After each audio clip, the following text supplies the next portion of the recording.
Sur le chemin de l'histoire, nous recevons Alousseini Diakité, secrétaire général de la section Mohamed VI, section Mali. Alors, d'abord, parlons de cette fondation, Mohamed VI. Oui.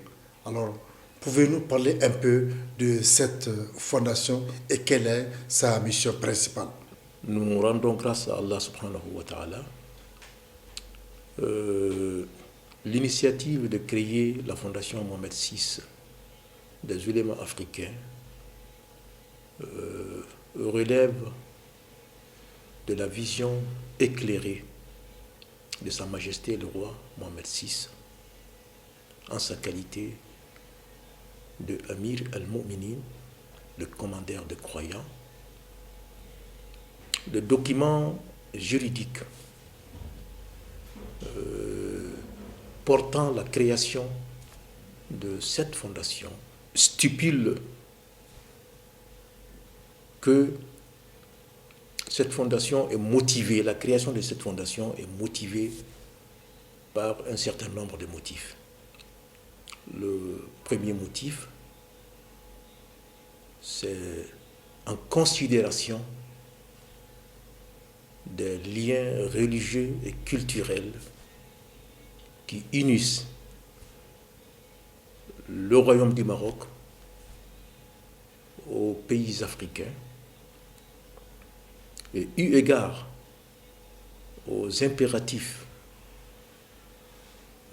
liés à la situation actuelle, une situation qui exige ou qui demande la création, la mise en place d'un cadre institutionnel de coopération entre les ulémas marocains et les ulémas africains, d'une part, et d'autre part, entre les ulémas africains eux-mêmes.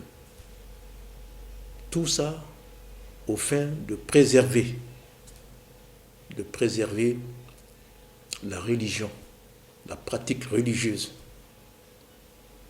préserver la religion des dérivations, de toutes dérivations, et ensuite essayer vraiment de contrecarrer l'extrémisme violent en Afrique à travers c'est-à-dire les valeurs magnanimes, les valeurs des magnanimités qui sont incluses dans la religion musulmane, pour que ces valeurs soient au service de la stabilité et du développement du continent africain. Ce document a été promulgué et publié un certain 25 juin 2015. Donc, l'intronisation des membres du Conseil supérieur de la Fondation Mohamed VI est faite à Fès, donc depuis 2015. On sait que nous sommes avec la section Mali. Quelles sont les sections qui existent en ce moment? La Fondation Mohamed VI a débuté avec à peu près 32 sections, c'est-à-dire 32 pays à travers l'Afrique.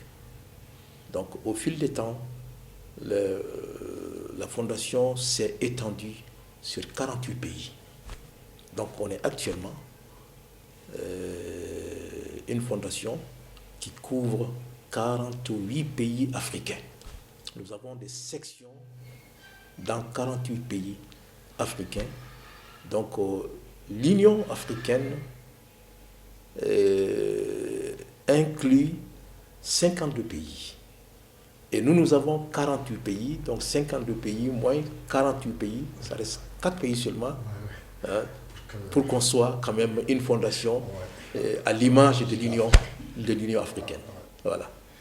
Est-ce qu'aujourd'hui l'Union africaine, vous faites appel? Oui, la Fondation Mohamed VI, moi je vous ai tantôt dit qu'elle a été créée et initiée par la vision éclairée de Sa Majesté, le roi Mohamed VI, qui est vraiment un partenaire privilégié de l'Union africaine.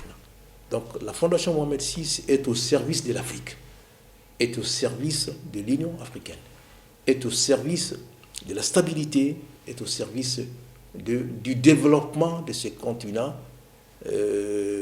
toutes choses que l'Union africaine envisage à travers toutes ses activités. Donc nous sommes en partenariat, sinon en partenariat indirect avec l'Union africaine.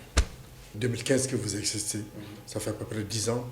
Alors aujourd'hui, on peut savoir les actions que la Fondation Mohamed VI a menées depuis là. Pendant ces 10 ans de l'existence de la Fondation a pu réaliser quelques grandes réalisations en Afrique. Les ulémas africains, les érudits africains étaient tellement éparpillés, désorganisés. La Fondation Mohamed VI est parvenue quand même à mettre tous les érudits africains, tous les ulémas africains ensemble dans une même entité, le mettre ensemble, réfléchir ensemble sur les problèmes existentiels de l'Afrique, les problèmes de sécurité, problèmes de stabilité, problèmes de développement, problèmes de production intellectuelle, problèmes de réfléchir comment harmoniser les actions africaines en faveur de la stabilité, en faveur, c'est-à-dire de contrecarrer l'extrémisme violent qui est un fléau qui est en train de détruire l'Afrique. Donc les ulémas africains, pendant ces 10 ans-là, ont organisé des colloques, organisé des conférences, organisé des rassemblements pour discuter tout au long de ces 10 ans-là les problèmes africains. Comment les ulémas, comment les religieux, quels sont les apports des religieux aux politiques africains pour faire sortir ces continents-là du gouffre dans lequel on est. Donc la Fondation Mohamed VI a organisé, en guise de promouvoir l'apprentissage du Coran, a organisé des concours de lecture, de récitation et des psalmodies du Saint-Coran, ce qui a vraiment marqué les enfants africains, ce qui a pu quand même rattacher les enfants africains au Saint-Coran. Et ça, c'est une grande réalisation que la Fondation Mohamed VI est parvenue à le faire. Donc, ce concours est devenu aujourd'hui, sur le continent africain, un concours vraiment modèle. Un concours modèle sur le continent africain, auquel participent beaucoup de centres de mémorisation du Coran à travers l'Afrique.